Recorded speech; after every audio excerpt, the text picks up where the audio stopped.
Perfetto. Ok. Penso. Ok. Scrivi.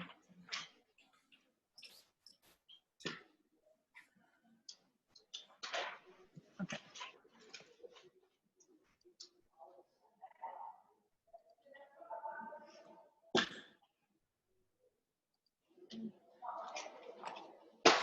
Hello. Ciao. Hi. Okay, so we were trying to arrange everything, and in Guggenheim they're divided in two places. So we're all here. Elena? Sì, siamo tutti e sto già registrando tutto anche. Grazie. Thank you very much for recording everything. No worries. Okay.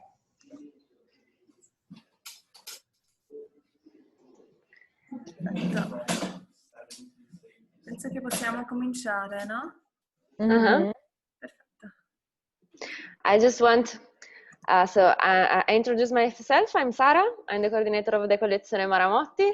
And so happy to see you there, even if in a remote form, but this is it. And I'm sure that it will be anyway exciting, and we look forward to welcoming you here once it will be easier to travel again, to see Svenja's exhibition, which is great. And I think that Svenja is there. I saw her before for a short moment. And I know that all the interns at the Peggy Guggenheim has already, had a look and a reading of the book and what is the show about. So I'm sure they have some curiosity, but maybe Svenja can just introduce her project for the Collezione Maramotti, and then it will be just like a conversation and a discussion about what you're curious about this show. Ciao, Sara. Ciao, Svenja. Seeing each other very soon.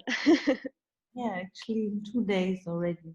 Yeah. To say that I'm not so well prepared because I'm very much working on the next show already. So I have always some problems with some introductions, let's say, so I don't know where to start. I can say that I started with the idea of the 4 paintings of Władysław Stremiński, and then I was just, let's say, curious about the idea that I realized that there are some moments let's say we kind of share a path together, although we work completely differently. And I was interested in that, let's say, situation that he was working on some similar questions 90 years earlier as man in a completely different time and period. And yeah, so somehow it started from that. But then, yeah, I think I developed my kind of own sentence, and it's now on view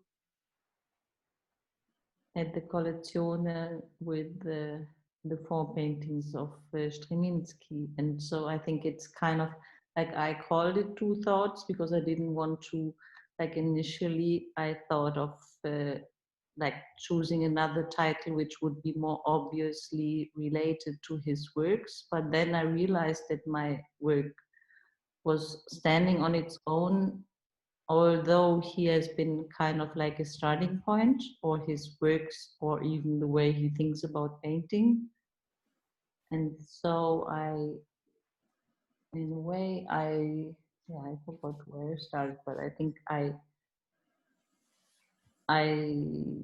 wanted to be the title a little bit more open so you can relate to, of course, I also like to have a title like following all the other titles I usually use, so I like a kind of continuum.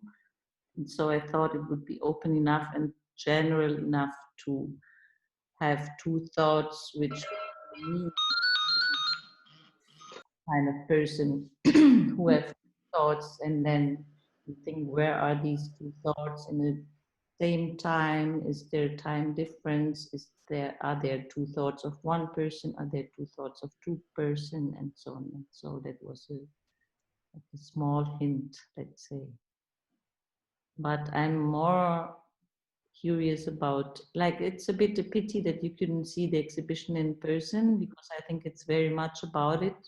So it's not so much like his work, so there's the big difference.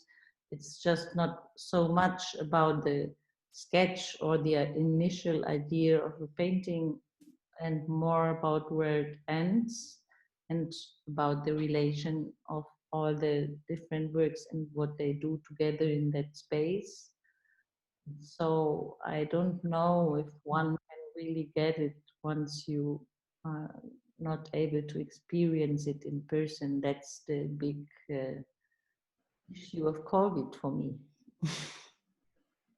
Because I think my work functions very much in person, and it doesn't function very well in images. If you cannot see the relation, because you can discover something very small and then see something which is in your back, and then you cannot take a picture of that. And so, yeah, it's like you cannot probably take a picture of your thoughts.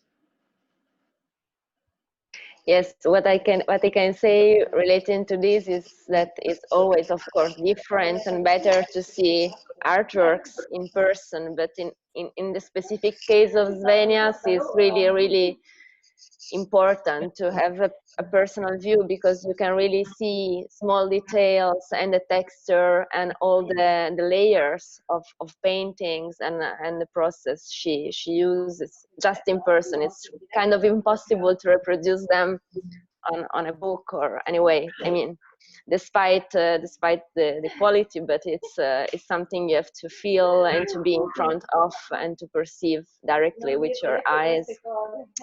But let's see if the interns have anyway some curiosities or thoughts, their own thoughts about the project, just having a look to the materials. Yeah.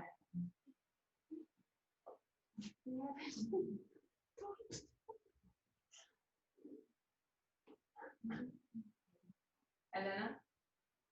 No. One of the questions that we might have is as to the curation of the space, and how much involvement there was between the artist and the collection in kind of exhibiting the works and so on. Yeah, let's say that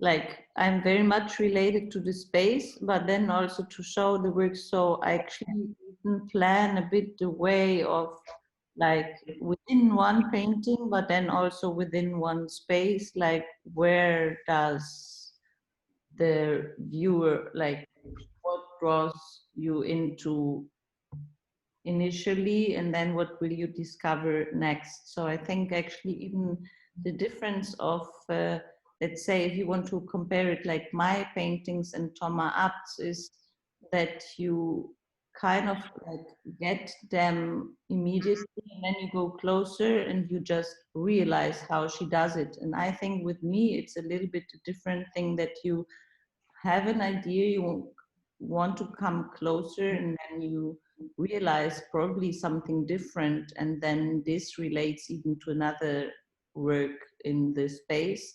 So I kind of have the aim that the viewer goes, I realize that let's say if I see an exhibition or even just an art fair, and then I see somebody I know, somebody next to, and anyway, I realize that I have to go first to something which I don't know, probably irritates me, to get the whole booth. And I realized that even the way of the installation is kind of important. And in this case, I just didn't want to have all the paintings view immediately, because in a way I imagine that once you see everything and then first you go, like often I have exhibition spaces with two spaces that you don't see everything immediately.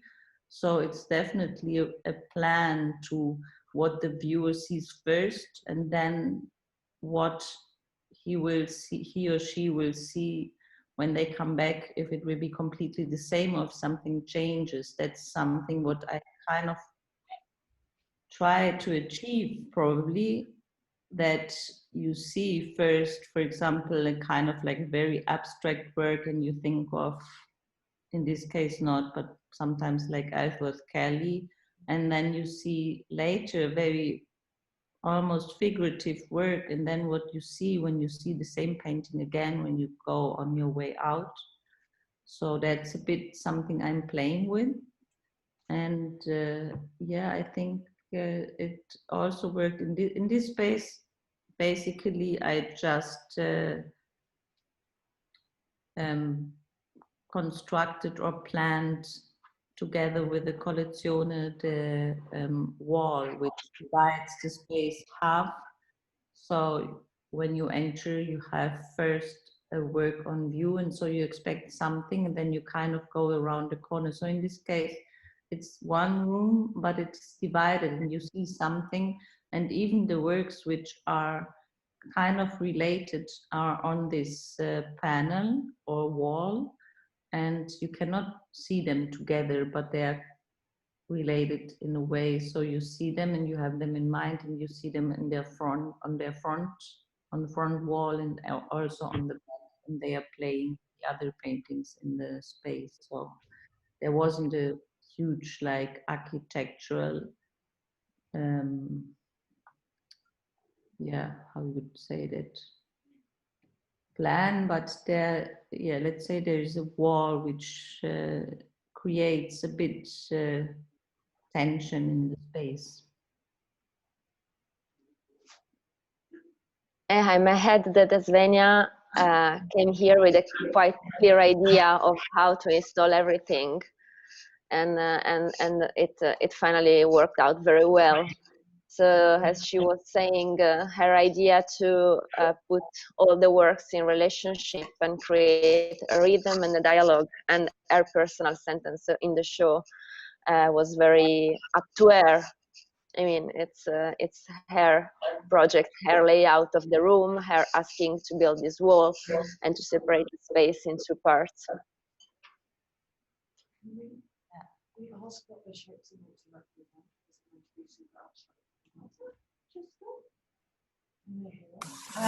I have another question. I just apparently, then correct me if I'm wrong, you work on numerous pieces at the same time for this exhibition. Do you do this throughout your artistic practice, or was it unique to this particular exhibition that you're preparing? No, it's actually part of the practice, because usually I have this kind of time pressure always, since I produce all the works always new for each new show. And I almost always do only solo shows.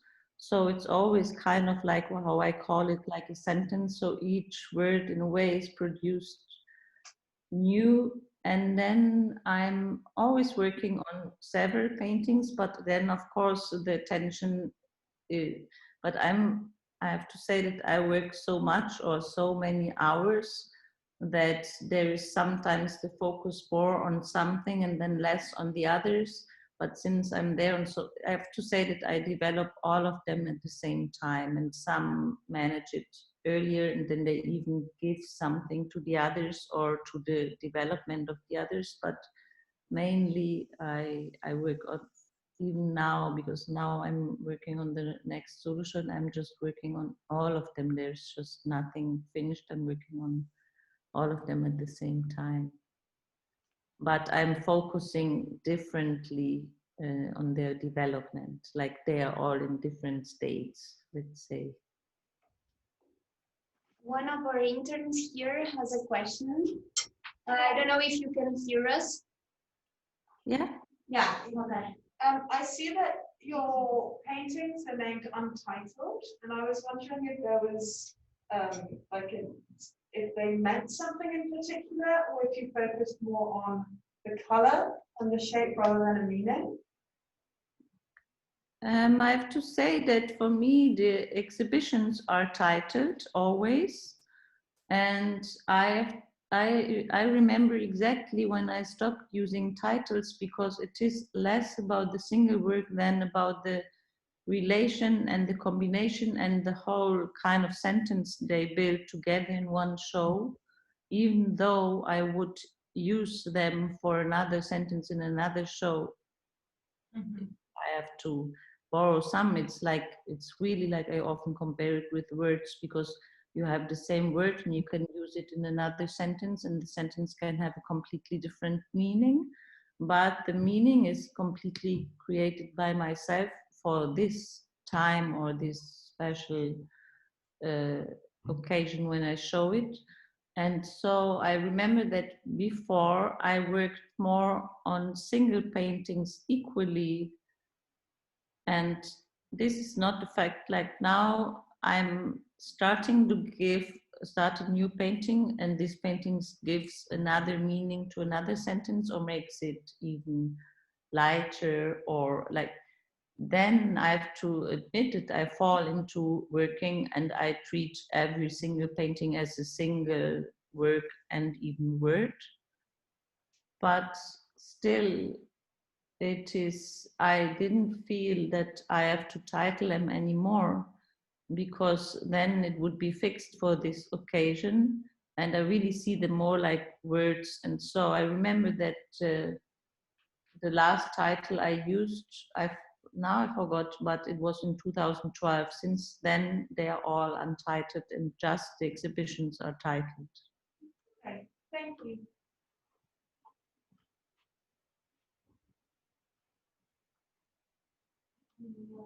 Our intern here, Marek, has a question.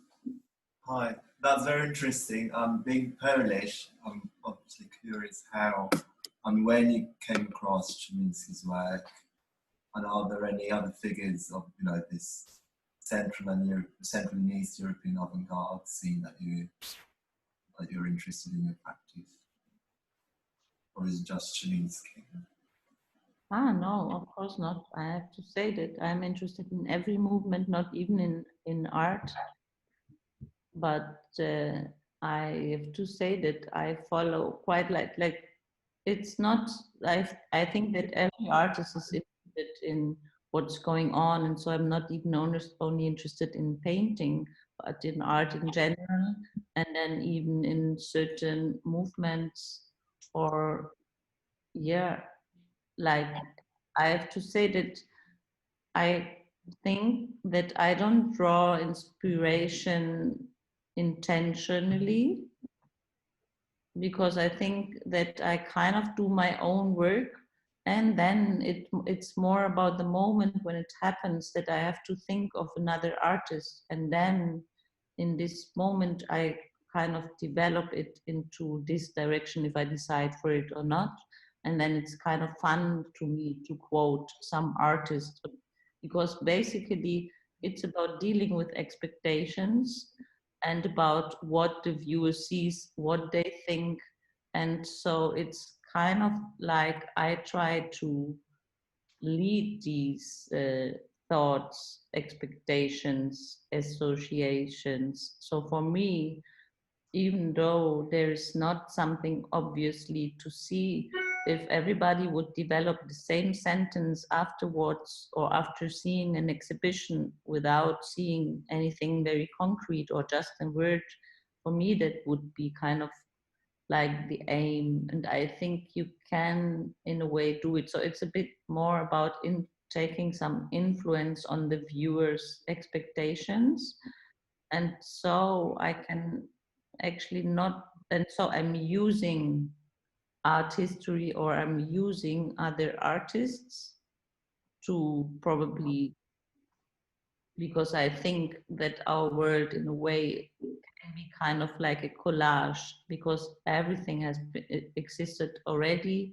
And so the way you combine sentences, words, paintings, thoughts, you kind of form your own sentence, but you're always aware of history. And yeah, probably, so it's a bit a playful way of working, but never without forgetting that there is a recipient. Probably it's a bit like writing, and then you know already what you want people to feel when you're writing, in a way, or what they will expect, or if they will be completely shocked of the next, I don't know, sensation.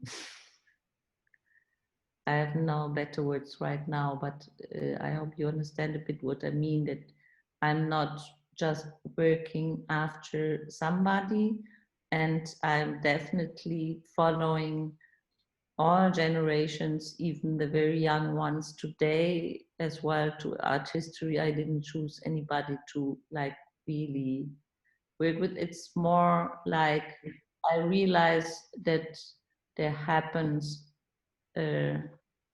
even sometimes there are works which happen and they, to me, like they remind me of an art I don't really like, but then if I decide for it, I push it towards that direction, and then I'm kind of curious if this work meets a work which could be a Svenja Deininger, or like, I don't know if this leads too far, but it's a bit like that. So it's a playful way of using quotes.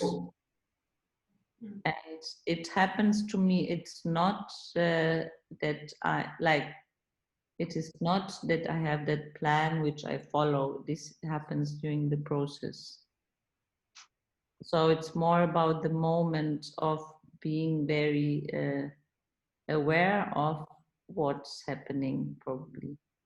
And that's, I think, what every artist or painter uses, but especially artists, since there's so much about even technique and time when you just do things without, like, you have to fulfill. And so it's very much about that special moment of paying attention or being aware of when something happens. And then, of course, I want people to see it. I mean, to understand or to have the same thoughts. And as far as I know, sometimes it functions.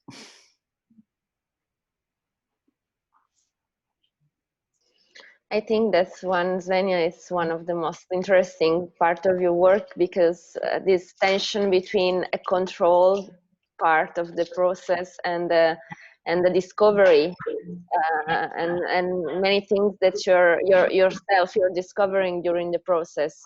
So, and exploring, so something that really can happen while you're working on a new painting and doesn't really know how it will end, but you're open to things that happens during the process. So this is these two, the balance of these two elements is very interesting in my opinion of your work.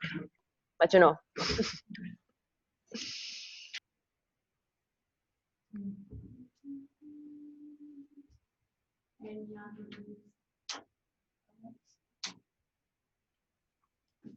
Questions?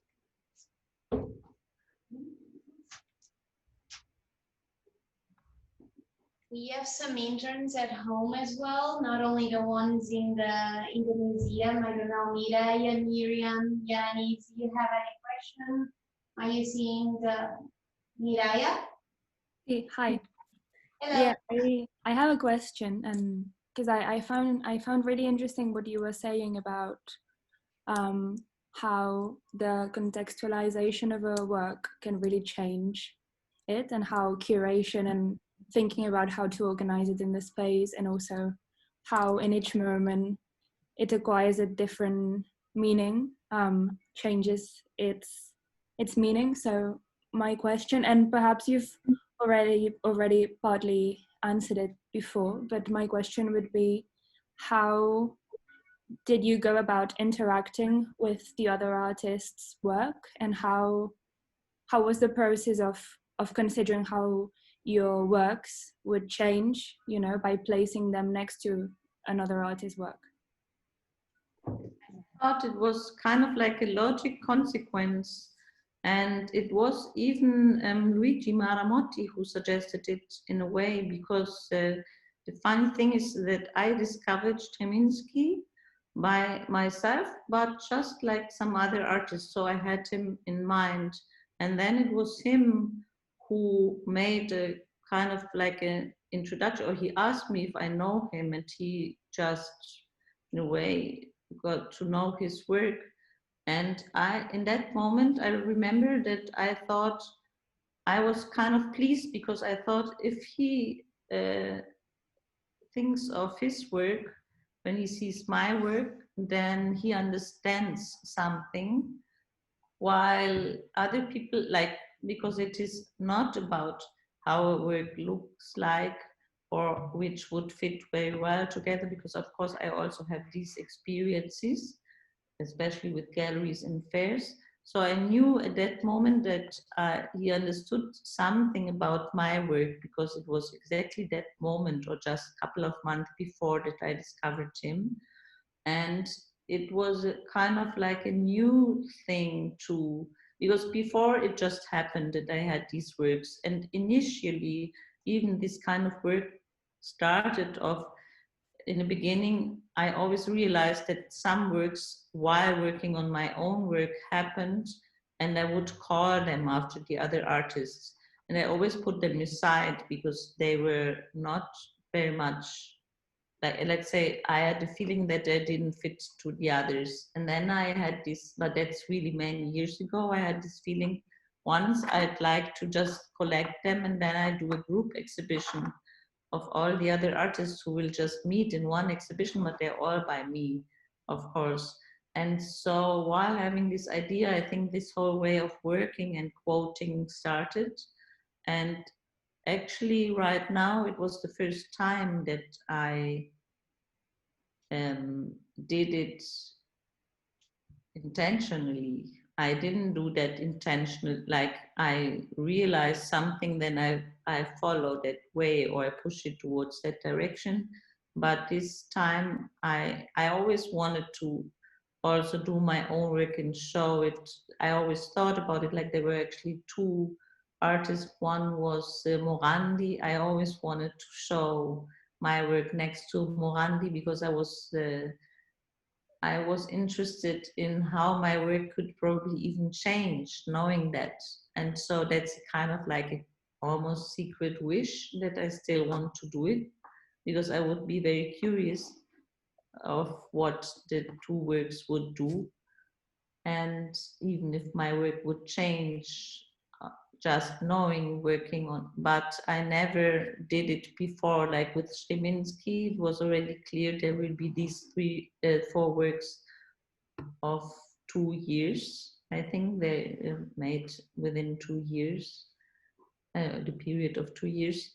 So I did actually both. I just followed my own work, because I was already working on something, and I always have some work, and then I followed my own sentence. But then, of course, I also thought about him, and so I intentionally even took one of his forms, and I wanted to, because his work, I think the difference is that he has this concept before, and then he just has to fulfill it, even with painting, but it's very much more about the concept.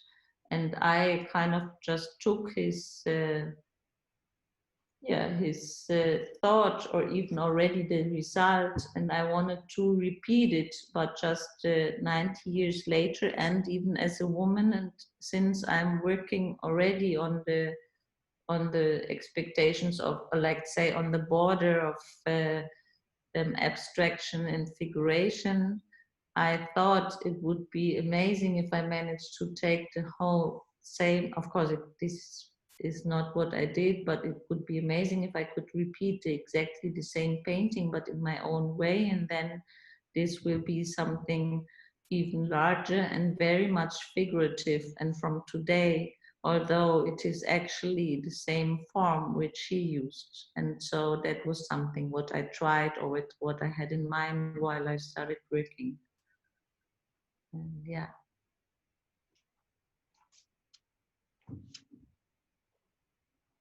I would like to ask a question. I'm here. If you see me. I was reading and I was seeing the catalog because unfortunately I've never seen one of your works live. And I was seeing, I'm very interested in the texture of it because I'm reading that it has sand and but I know it's very textural. You can see it in the pictures. But at the same time, the shape is very, very important. And for us, seeing your works through pictures right now, we're being struck by the shapes of it. And I would like to understand for you as an artist, if you thought of it, because this new reality, as we so well know, this new world, we're having a completely different interpretation, focusing on the shapes of your work right now, not on the texture. And I would like to understand if for you it makes a huge difference. Of course, seeing your work live is completely different, but if that makes you feel a little bit, I don't know, uncomfortable, how do you feel with this? Because for us, we have right now 13 interns looking at your works in a completely different way, because they're only seeing them through pictures, for example. I don't know if that creates kind of, it is really difficult to run this because I'm trying to speak with you, but sitting at the camera. For example, this is already something that we need to adapt. I don't know, for example, I don't know if, how does it make you feel? But I didn't understand completely like what you mean, like that you mean the, because everybody sees something completely different, or? No, because right now we're being struck by the shapes of your work, not so much as the textures of the work. No, I think that's actually the aim, because the textures, it's not at all about the textures. I'm using them like other artists have brush strokes or whatever. Like, it is not like people often talk about it because it creates attention or even a space or something, but that's what even other artists are able to do with colors. Probably I'm not, but I am using this kind of, it's just a technique like other people, and I wish I probably could even not use it, but right now I'm using these textures, but it is not about them. They, like, the combination of everything is a result, and then lately or in finally it's just about what you see, and it's not at all about, but still I think in images it doesn't function so often, because in images you always, if you take some photo like images, then you always lose something, like you have to decide for even the brighter part or the darker part. And right now I'm working much more colorful than some years ago, but it was always the question when you take some pictures, if you that you decide for what you see. So I knew already that you can see it only in person. You can see, like, it's even interesting what the eye does, but we can kind of switch, and so we are able to see everything, but with the lens you have just one eye, and so you can decide you want people to see everything in the darker part or in the lighter part. Then you use even some materiality, so in a way it breathes probably differently once you see the works in person, but mainly it's definitely about the shape. But the shape in my work is always a result of all of them, because it is never decided previously.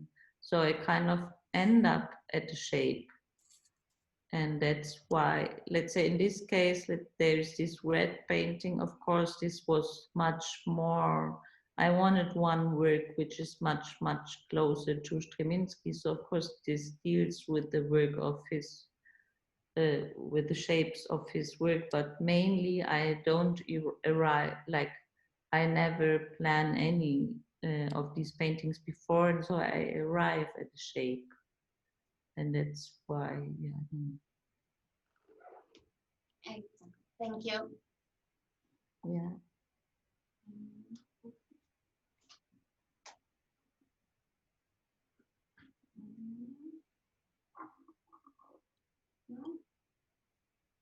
Or let's say I can say something like, right now I'm working on a painting and I knew what I wanted it to be, and also especially what I wanted it to be in that show, and it's the biggest one.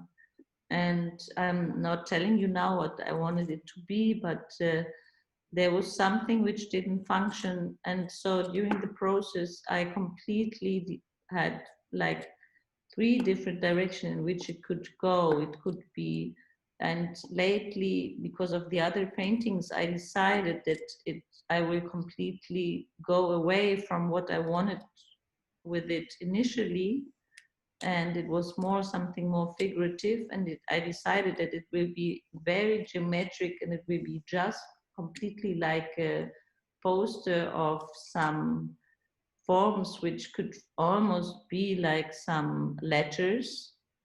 And while I'm now deciding to do it and I work on it, the initial idea comes back, but it just functions right now.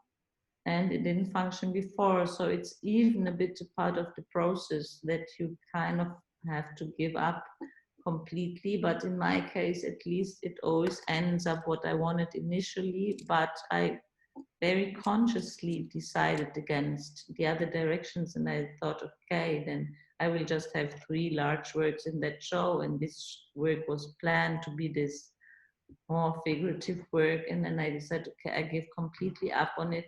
It will be completely like a poster and like some single letters, and that's it, and very flat. And then now, while doing it, I found the way of going back to what I wanted initially. And so it's always, this is part of the process. That's actually how it works, I think.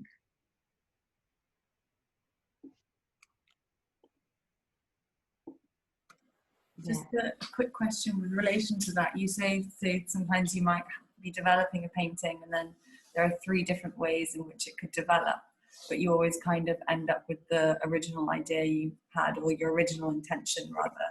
Do you ever perhaps then follow or return back to one of the other 3 or other ideas that kind of grew from the first idea, or do you kind of leave them behind? I don't know if I understand completely, but mainly after I have already, let's say, some works and words, and I know in which the exhibition will go, then I really know what it needs. In this time, the exhibition, it will be very, very much about the relation of the single works. And so I actually knew what I needed with this one, especially since it will be the largest one. But then I realized that it kind of didn't function. So I'm in a way just happy. So it's more about the process and the way of, probably sometimes you have to give up something completely to be able to get it back. But this was not that I was trying to get it back. It was just, it's actually like with relationships, probably. I wasn't trying, I really gave it up. And then while working and finding a couple of solutions, I realized, oh, it's there again. And so, of course, now I'm in a way happy, but also the other decision would have been okay for me because I have 3 words which are completely different. So I decided for it that one stands for this and this and that. And so even just a very flat work with only letters would have been okay for me, but I'm happy that I ended up at the initial idea. But sometimes there's even some time pressure, you know, and then I knew I would have even probably gone for another solution if I would have had another year, but I didn't. And so it's sometimes even this influences your decisions. Yeah, I don't know if I answered your question.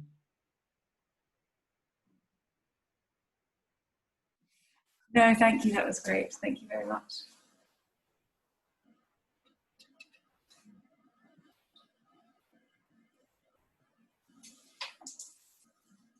other questions from us? And do you plan to go and see it at least until December? We would love to see it if we can organise a visit. We would really love it. It's been amazing to talk to you, and kind of leaves a kind of real interest in seeing them in person, to see these textures and qualities, and then also because when you see these paintings virtually, you kind of lose the impact of the dimension that they have upon you and so on. So it'd be really amazing to see them in person.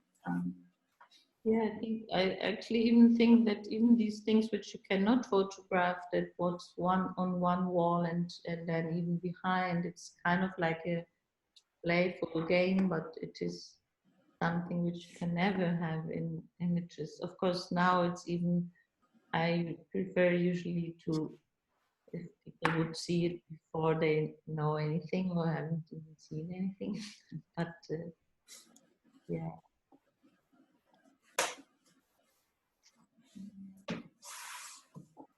Does anyone have any more questions? Any of the interns who are calling from home? Yanis, Medea. Anyone else?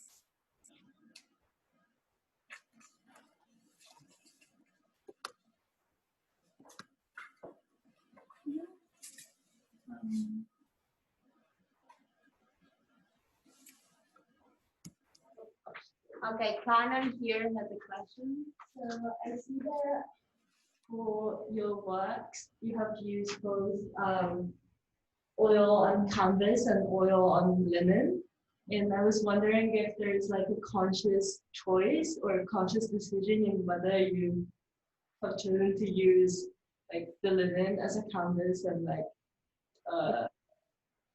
and the canvas, like if there is like a difference between. There is, but the works on linen, they are usually the ones which are very bright, and I work on them from both sides.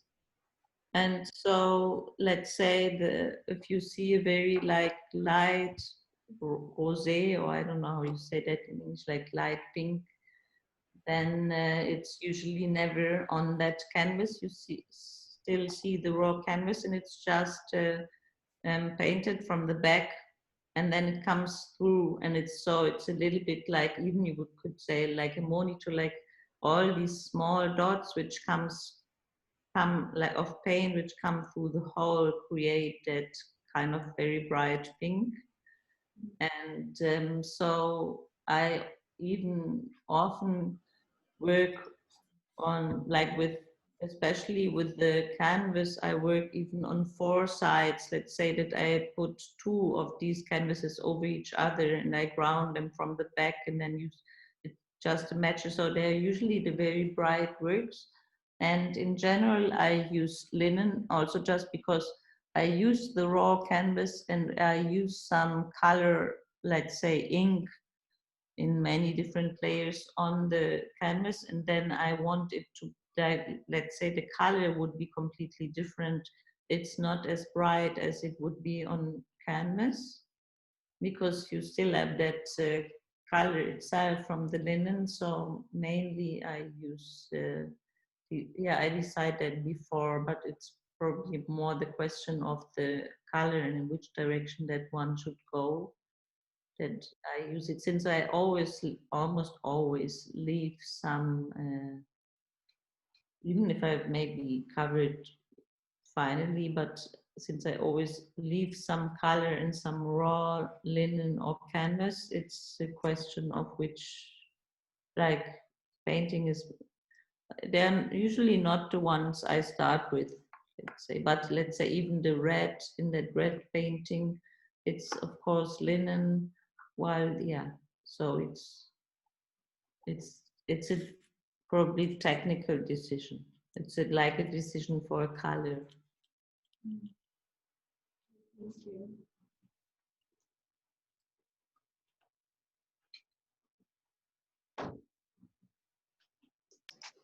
Maybe, Svenja, would you say something about another thing that I found very interesting in your work? I mean, that is for somehow it may look abstract, but in fact it has like very concrete forms of inspirations and visions. And I don't know if that's true, maybe we never spoke about it, but also the fact that you started with dealing with moving images in your work as a young woman, and dealing with also with cinema, with moving images, with photography, and then you passed to painting for a greater freedom.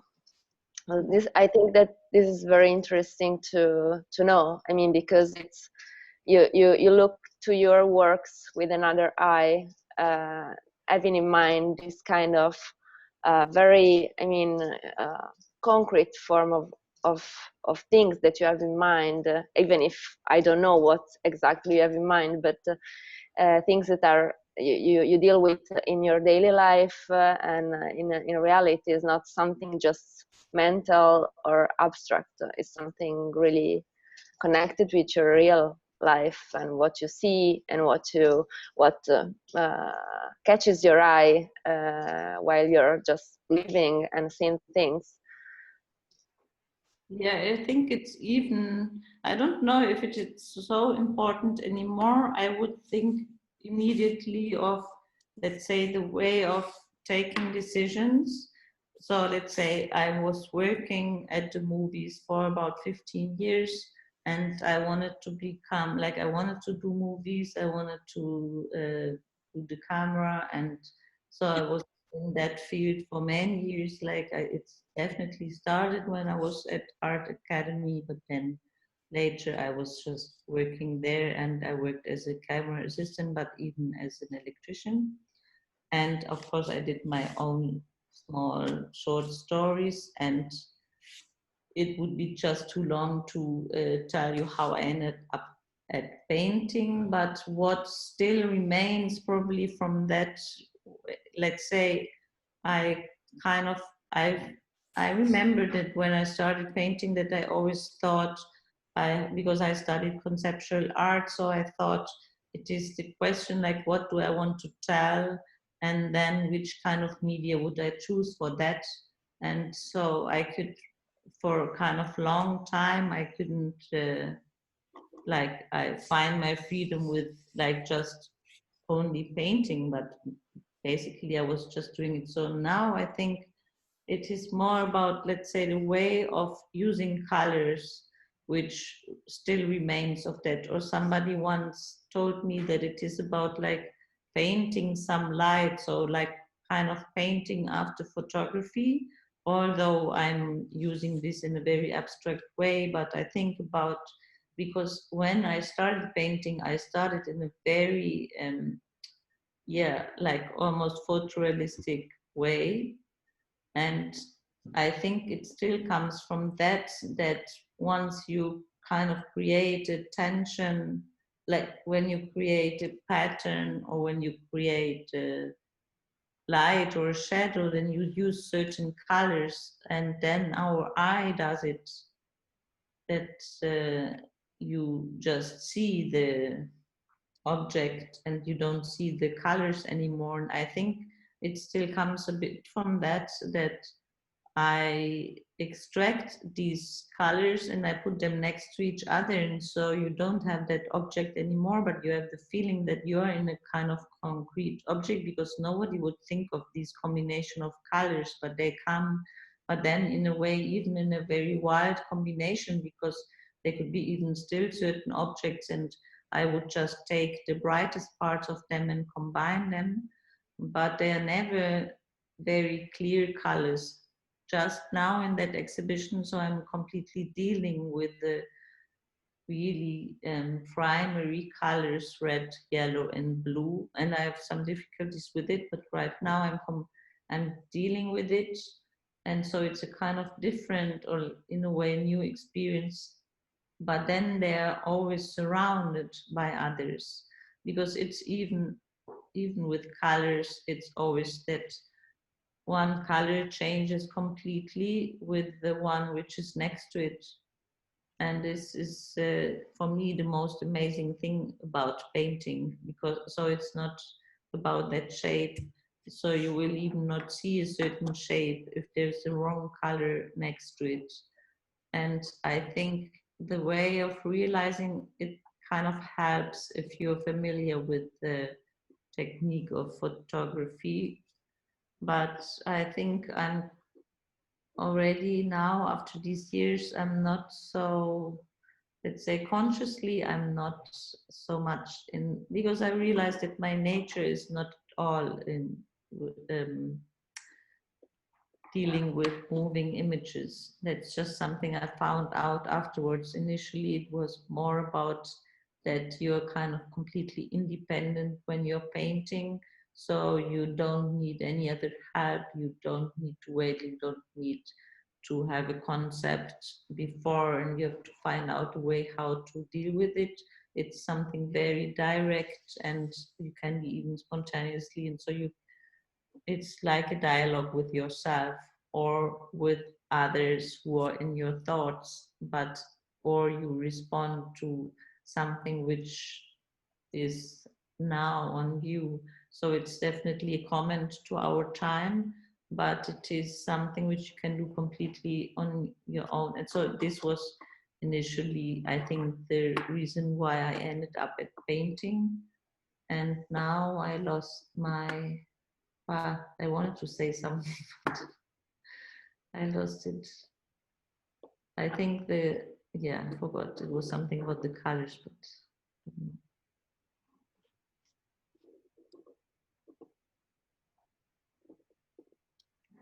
We have another question here. Hello, sorry, I will speak off the camera so that I can take my mask off and speak more loudly.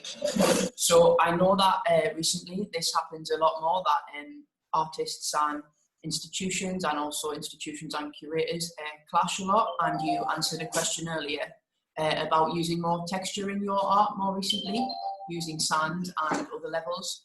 So when you exhibit your works, do you want them to be touched by people that interact with them, or would you prefer that they are preserved longer and not touched? Do you want people to have that interaction with them if there is more texture or not? I think if I would achieve the same result without using any other texture, it would be fine for me. It's just kind of like a technique. And let's say it's a kind of like a painterly decision. If I have a raw canvas and then I do some, I never use black, but let's say a combination of blue and brown, then this texture, it's like putting two black materials next to each other. One will be always deeper than the other. So it creates a kind of more, even almost like a space. It is like you can have black matter next to a black textile or fabric, and then the fabric will be always the deeper one, and the one if you take a picture. So it's in a way this is a bit related to taking pictures, but if you take a picture, then the black metal will be never as black as the black textile, even though you use the same color. And so I think this is just a painterly decision, more it's just like a practice to like which other people just use with paint. For me, it's just one more dimension. But if I would achieve the same without using all of these techniques, I would be happy, probably. Okay, thank you.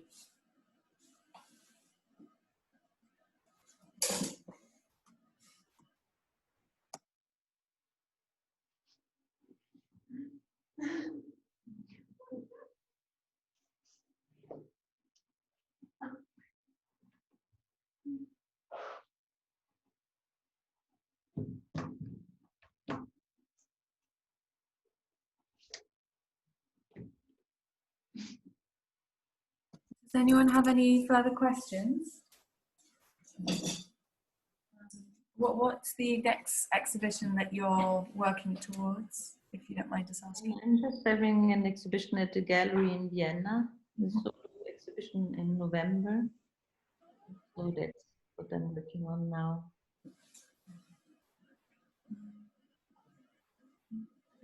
Which gallery? Which So be there in November. which gallery? Because you'd like to visit. It's Gallery Martin Janda. Okay. Yeah. Wonderful. In the meantime, we're going to try to organize to go to the Maramotti collection to read our interns right now to see your work in real life. Yeah. Nice. That could be amazing.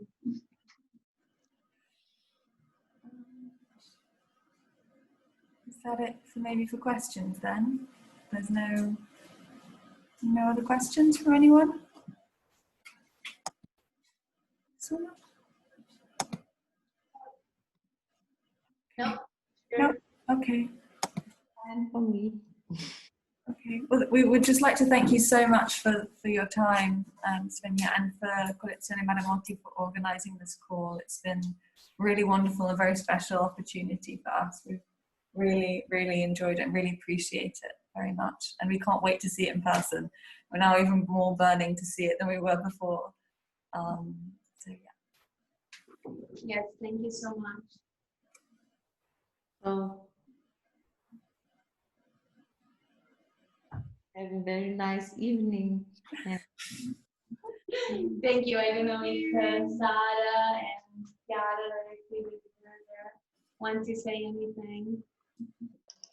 Thank you to you. Thank you for joining, and really hope to welcome you here soon again. Hopefully that will be possible. Well, I hope you all have a lovely evening then, and thanks again for your time. It was amazing, really interesting. Thank you. Ciao. Ciao. Ciao.